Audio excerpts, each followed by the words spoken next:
ये हमारे घर की रसोई है, एलपीजी सिलेंडर।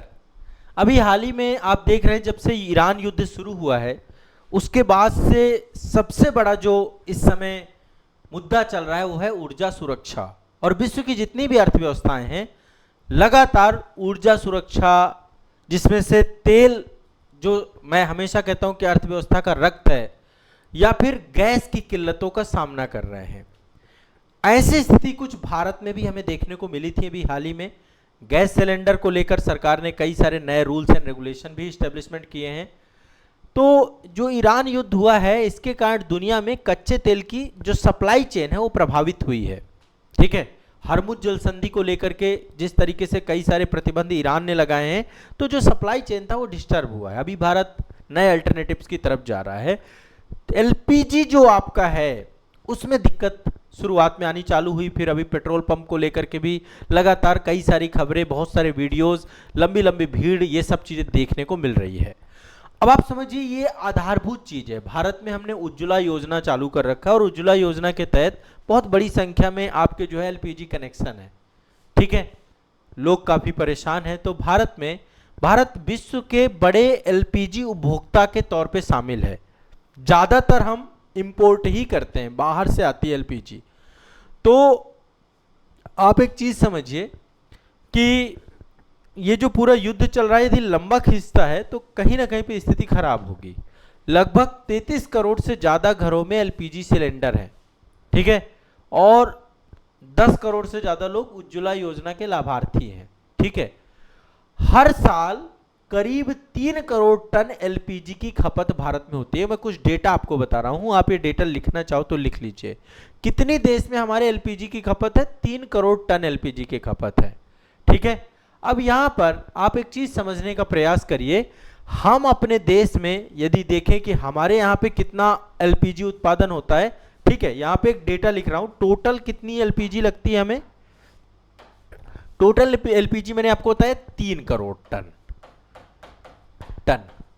जिसमें से भारत में हम इसका 40% 40% में का मतलब होता है लगभग अप्रॉक्स 1.24 करोड़ टन।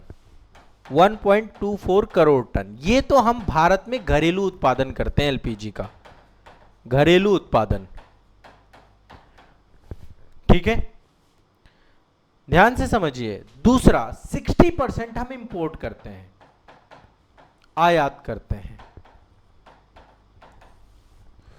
60% आयात करते हैं, बाहर से लाते हैं। अभी आप देखिए, जो चाहे वो एलपीजी संकट हो या फिर पेट्रोल पंपों में लंबी लंबी लाइन लगना रहा हो, निश्चित तौर पे अफरा तफरी का माहौल समय समय पे बन रहा है। बहुत सारे रेस्टोरेंट प्रभावित हो रहे हैं, खासकर जो कमर्शियल गैस सिलेंडर है उसको मिलने को लेकर जो दिक्कतें सामने आई हैं। तो भारत में कई सारी कंपनियां हैं जो एलपीजी सिलेंडर को लेकर के सप्लाई करती हैं। जैसे आप सभी जानते हैं, इंडियन का आपके पास सिलेंडर होगा या भारत का होगा, और भी आपकी एक दो कंपनियां हैं। अब आईजीएल भी आ चुका है। आईजीएल के माध्यम से डायरेक्ट आपके घर पे जो है पाइपलाइन के माध्यम से सप्लाई की जाती है। एक चीज और समझना है आपको, अमेरिका दुनिया में कच्चे तेल के साथ साथ एलपीजी का सबसे बड़ा उत्पादक देश है। आज जो अमेरिका पूरे विश्व में, खासकर खाड़ी क्षेत्र में, पहले देखो वेनेजुएला को पूरी तरीके से तबाह किया गया। वेनेजुएला के डेमोक्रेटिक सिस्टम को खत्म करके अमेरिका ने अपनी पपेट गवर्नमेंट वहां पे बैठाई, है ना। वेनेजुएला के शासक को उठाया गया, निकोलस मादुरो को, आपने देखा होगा। वेनेजुएला में विश्व का सबसे बड़ा पेट्रोलियम भंडार है। विश्व में सबसे ज्यादा पेट्रोलियम भंडार कहां पर है? वेनेजुएला में। अभी उसको डिस्टर्ब किया। अब दूसरी जगह जो आपकी है वो है खाड़ी क्षेत्र, gulf area, Saudi Arab, Iran, Iraq, Bahrain, Kuwait, UAE, ये जितने भी देश हैं सबका जो इकोनॉमी है उसका बेस आपका तेल है। और ये छोड़िए, पूरा का पूरा पश्चिम एशिया, पूरा का पूरा यूरोप, आप देखिए ना, ईरान में संकट का मतलब है भारत में संकट, ईरान में संकट का मतलब है चाइना में संकट। और ये वर्ल्ड की ग्रोइंग इकोनॉमी आज चाइना की अर्थव्यवस्था, अमेरिका की अर्थव्यवस्था को टक्कर दे रही है।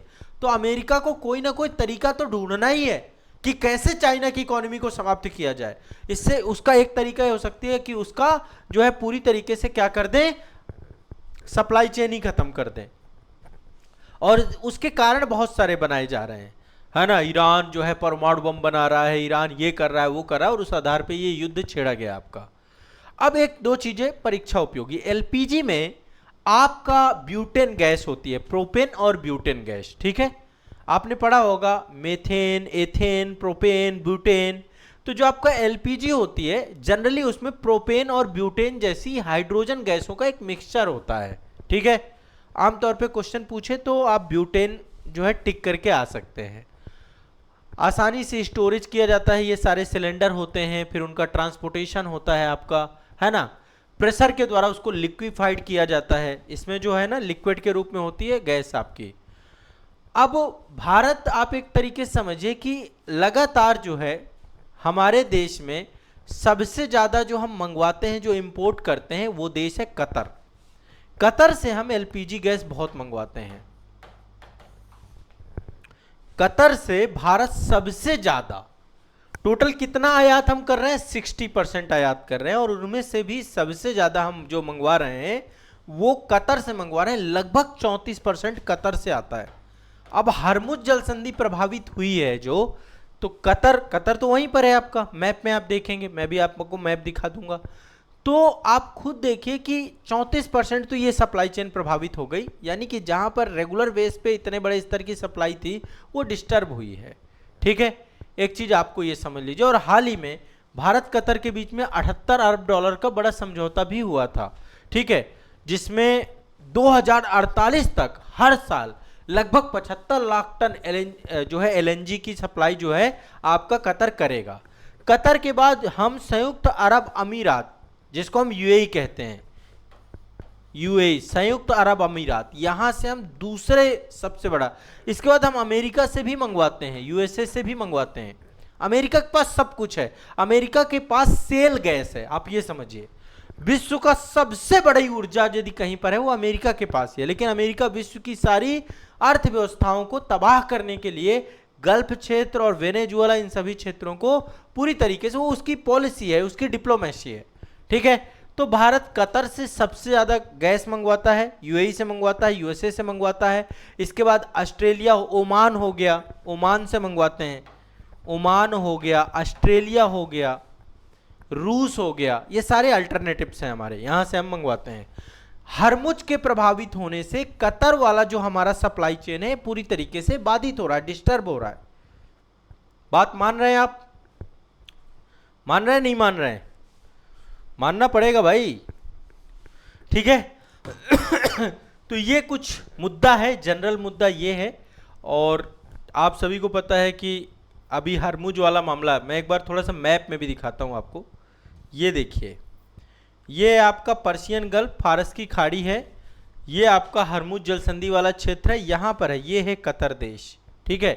ये आपका ईरान है, यहाँ पे यूएई है। तो जहाँ से जो मेजर स्टेक होल्डर है वहाँ से सप्लाई चेन तो प्रभावित होनी बनती है। एक काम अभी हम जो है मतलब और इस पे मतलब और विस्तार से मैं आने वाले सेशंस पे और डिस्कस करूँगा। जनरली मैं आपको इसे बताना चाह रहा था कि भारत में कितना बड़ा इंपोर्ट हम कर रहे हैं और किस तरीके की चीज़ों का सामना हमें आने वाले समय में करना पड़ सकता है, ठीक है। स्थिति सामान्य है, सरकार पूरी कोशिश कर रही है, नए विकल्पों को तलाश भी रहे हैं हम। रसिया से हमने जो है क्रूड ऑयल को लेकर के अभी एमओयू साइन किया है और लगातार अभी कई अल्टरनेटिव्स पे भी हम काम कर रहे हैं। नए विकल्पों की तलाश में भारत लगातार लगा हुआ है। लेकिन देखिए, कुछ भी हो, अचानक से जब कोई व्यवस्था और किसी तरीके की स्थिति बनती है, हमें नहीं पता ये युद्ध कितना जाएगा। अभी पाकिस्तान ने मध्यस्थता की पेशकश की थी, उसको ईरान ने ठुकरा दिया है, और वो कहीं ना कहीं पे जो शर्तें उसके ऊपर लादी जा रही है निश्चित तौर पर ठुकराने वाली ही हैं। तो ये अमेरिका को समझना पड़ेगा कि जो वैश्विक संकट है, खासकर जो आने वाला G7 शिखर सम्मेलन है, उसमें काफ़ी टाइम है ना, उससे पहले वैश्विक तौर पे एक दबाव बनना चाहिए अमेरिका के ऊपर कि इस युद्ध को किसी भी तरीके से समाप्त करे और इस तरीके के संकट को पूरी तरीके से खत्म करने का प्रयास करे, ठीक है। तो ये तभी संभव है, नहीं तो यदि ये युद्ध खिंचता है तो निश्चित तौर पे वैश्विक ऊर्जा संकट जो है देखने को मिलेगा, पूरे विश्व को मिलेगा, चाहे जितना भी हो। क्योंकि सबसे बड़ा स्टेक होल्डर ये पर्शियन गल्फ वाला क्षेत्र ही है। सऊदी अरब हो गया आपका, अदर जो आपके जितने भी हैं सब बड़े स्टेक होल्डर हैं, और यहाँ पे किसी भी तरीके का बाधा होना, युद्ध जैसी स्थिति बनना, ये क्षेत्र सुरक्षित होना, ये कहीं ना कहीं पे ऊर्जा संकट तो लाके खड़ा ही करेगा। ठीक है, चलिए।